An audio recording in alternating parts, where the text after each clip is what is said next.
Bonjour et bienvenue à Faites vos jeux, édition du 9 mars 2020. Martin Lemay accompagné de Tony Marinero. Comment ça va? Ça va très bien, merci. Oui, alors tout de suite au vif du sujet, c'était le UFC 248, si je ne me trompe pas. Exactement ça, Il y avait deux finales, si on veut.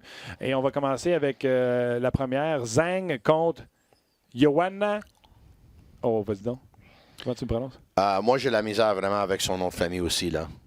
Oui, Jetkovic. On va y aller avec ça. Oui, j'ai vraiment la misère avec. Écoute, j'ai même déjà fait le host pour un gala du UFC à RDS. Malheureusement, j'étais tombé sur elle en finale. Ah oui, hein? Je l'avais maganée. Mais elle a été maganée, elle aussi. Tu l'appelles juste Joanna, là. Joanna, oui. OK. Ouais. Écoute, ça n'a pas été facile contre Zhang non plus. Non, ça n'a pas été facile contre Zhang. Écoute, elle a déjà été championne. Zhang est la championne. Il y a eu un garde de mots qui s'est fait avant le combat. Puis des fois, tu parles, puis tu arrives là, puis le combat, c'est un combat plate. Ça, c'était vraiment... Écoute, on parle d'un des meilleurs combats dans l'histoire de la UFC.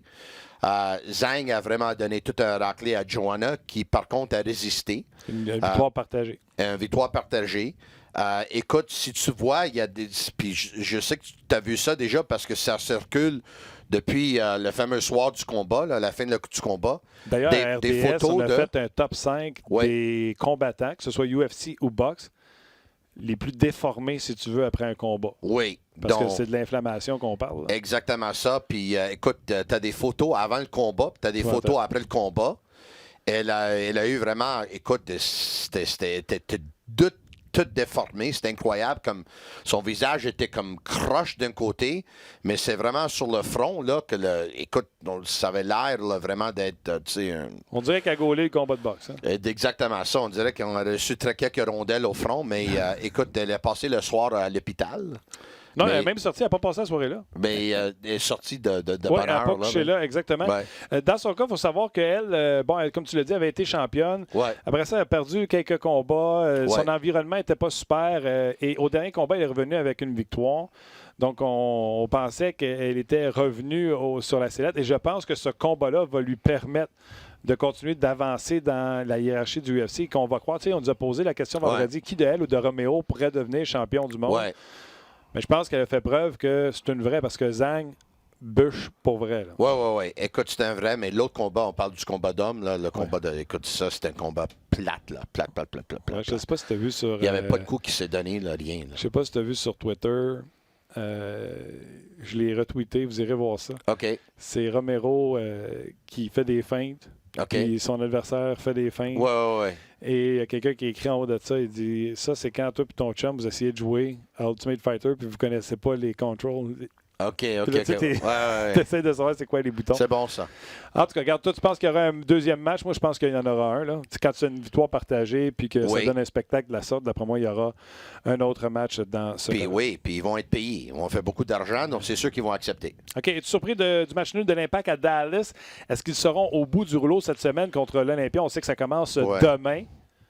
Je dirais, écoute, moi, je m'attendais à une défaite contre Dallas. Une défaite de 2-1. Le match est fini par la marque de 2-2.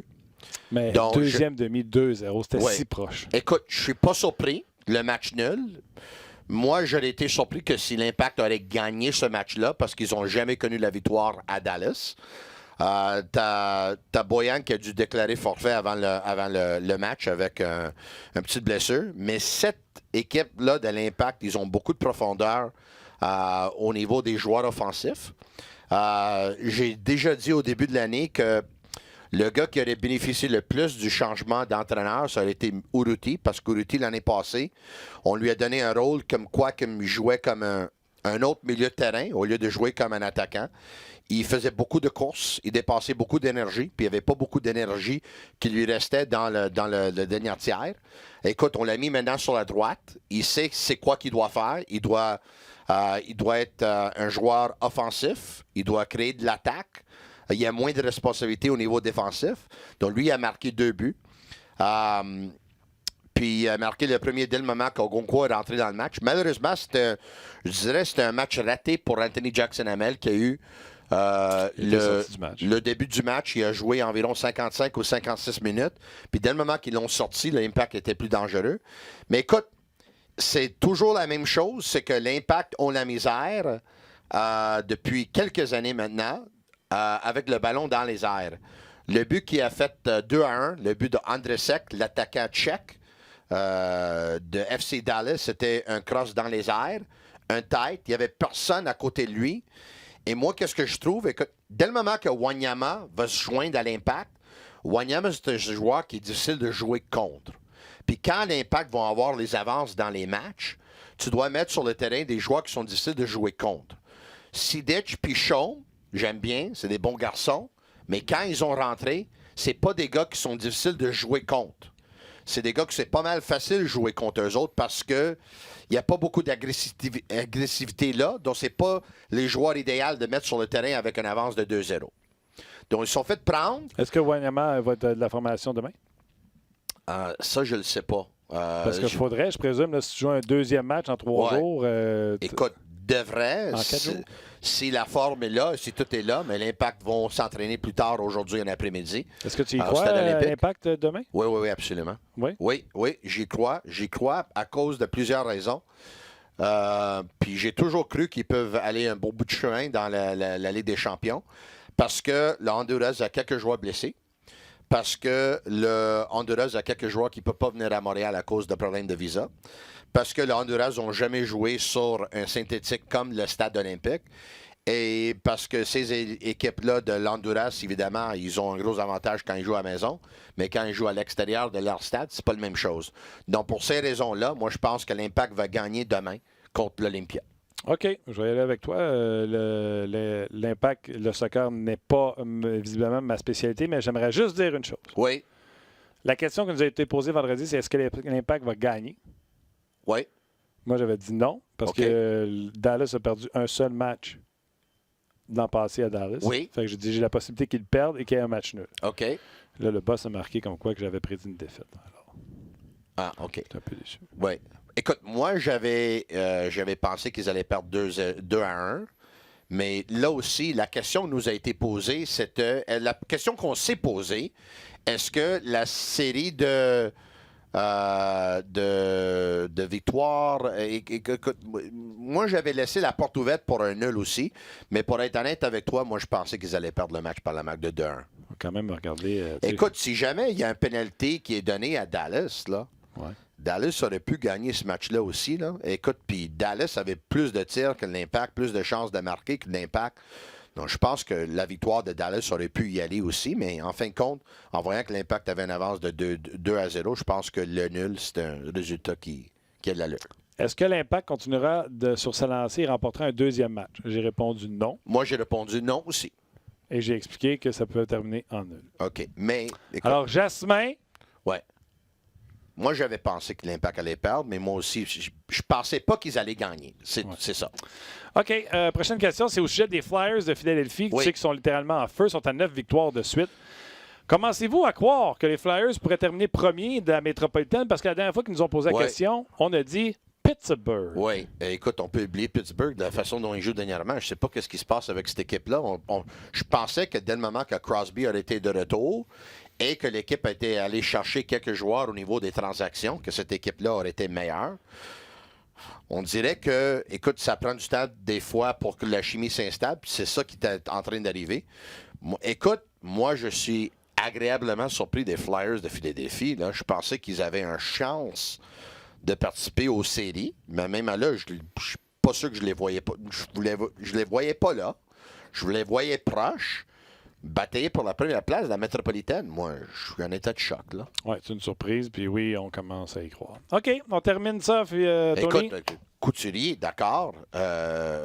Giroux, d'accord. Voracek, d'accord. Provorov, d'accord. Mais sur les ailes, là... Konechny. Oui, Konechny, bon. Konechny va bien. Joel Farabee, on parle de lui, mais c'est un joueur qui a des hauts et des bas. Oui, Kevin Hayes aide beaucoup sur... Kevin Hayes aide beaucoup au poste de centre, là. Mais c'est ça, hein, c'est ça. S'il y a une chose qu'on a vue, t'as de la profondeur au centre, c'est comme ça que tu gagnes les matchs. On a chialé sur la signature de Kevin Hayes parce que c'était beaucoup d'argent et ça paye en ce moment. C'est un job des coachs, hein? Ils font un maudit beau travail. C'était photo d'équipe aujourd'hui à Philadelphie comme à Montréal. Oui. Et Oscar Lindholm était sur la glace avec son crâne rasé. Ça, c'est bon. C'est certain que c'est quelqu'un qui doit inspirer présentement. Et connaissant Michel Therrien et Alain Vigneault, on sait comment inspirer. C'est sûr que ça a été comme un chose rassembleur pour cette équipe-là. Hein? Absolument. Là, je le vois, ça fait 3 fois que j'essaie de parler du poulet hebdo, puis tu changes de sujet. Tu veux pas en parler? Moi, j'aimerais changer de sujet d'ici la fin de l'année. Là. Vendredi dernier, quand on s'est laissé, avant que la semaine se termine dimanche, tu étais 1 point d'avance. Tu as célébré. Mais écoute, point levé. J'aimais plus être en avance que par en arrière. Là, et ça s'est terminé? Oui. 59-54. 59-54? Non, 59-55. OK, écoute, là, ça va déjà mal pour moi là, que je perds là, toutes les semaines. Là. Enlève-moi pas les points. Là. C'est 59-55. Mais dis-moi quelque chose. Là. Quand on choisit, là, est-ce que toi, tu envoies des textes à les joueurs pour leur dire, s'il vous plaît, je t'ai choisi dans le pool hebdo, si tu peux récolter quelques points pour moi? Le seul à qui je fais ça, c'est David Perron. Avec David Perron, tu fais ça? Oui. Mais tu ne l'as pas choisi depuis environ 1 mois, là? Non. OK. Je l'ai pas choisi. Parce que je sais des choses. Écoute, à un moment donné, là, je veux savoir c'est quoi ton truc, mais tu m'as eu encore. Oui. Mais c'est pas grave, c'est pas fini. La saison n'est pas finie, on s'amuse, on a du fun. Au cumulatif, je suis, depuis qu'on fait les calculs, là, parce que moi, je pense que j'étais avant le début de la saison, puis on n'a pas fait ça. Je suis 27 points en arrière de toi au cumulatif. Ouais. Et là, cette semaine, j'avais choisi Victor Edmond, puis il est blessé. Ça se peut-tu? Oui, il est blessé. Est-ce que toi, tu l'as aussi? Je pense pas. Non? Non. Moi, j'ai Carlson. Vaut mieux être chanceux dans la vie qu'être bon. J'ai Ellis, Josie, Carlson, D'Angelo, je pense. OK. All right, parce que tu sais que Ellis et Roman Josi jouent contre le Canadien. T'as pas Quinn News? Non, j'ai pas. Okay. Ah oui, j'ai Quinn News. T'as Quinn News? Oui, j'ai pas D'Angelo, j'ai Quinn News. Oui, t'as Quinn News. OK. Quinn News, ouais. Ouais. Ouais, bon. OK. OK, Tony. On se reparle vendredi en espérant que je sois devant. Et que j'aime ça, c'était pas. Merci beaucoup d'avoir été là. On se parle vendredi. Bye.